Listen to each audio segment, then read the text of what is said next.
కళ్యాణ మండలం కుళ్ళపల్లి గ్రామం వర్షాలు లేక అప్పుడు కార్లకి పెళ్ళిళ్ళు ఇచ్చేస్తే వర్షాలు వస్తాయని మేము చేస్తున్నాము. అప్పుడు మన పెద్దోళ్ళు పూర్వకాలంలోన ఇలా చేస్తుండే దానికి ఇలా చేస్తున్నాము మేము వర్షాలు రావాలని. గాడిగాడిది మొగ్గాడిది రెండేట్లు తెచ్చి పొయ్యి గడగల. పొయ్యి గడిగి ఆడవాళ్ళకి ఎట్లా ఒడిబియ్యం ఇస్తామో అట్లా ఆడిగాడికి ఒడిబియ్యం వేయాల.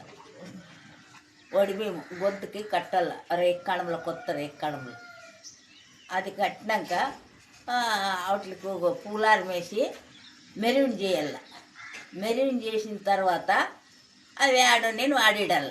ఆడిడిచినాక ఇంకా ఒక కార్యం కూడా ఉంది చెయ్యాలంటే అంతవి ఓ 3 కడవలు తేవాల.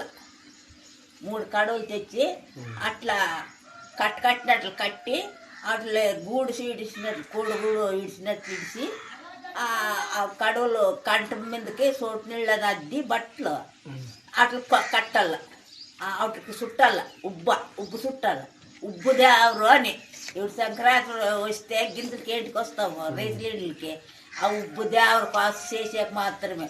ఆ ఉబ్బు దేవరికి అట్లంతా కట్టినాక ఒక సన్నది పిల్ల ఆడ కొట్టినాక పిల్ల దానికి ఉబ్బు దేవరికి బట్టలు చుట్టి మంట పెట్టేది.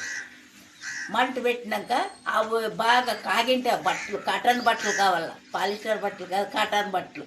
అవి బాగా కాగినాక తిరిగి తోడుకొని ఉదికేసేది. ఇట్లా చేస్తే వర్షాలు వస్తావని పెద్దోళ్ళు చేసిండేది ఇది.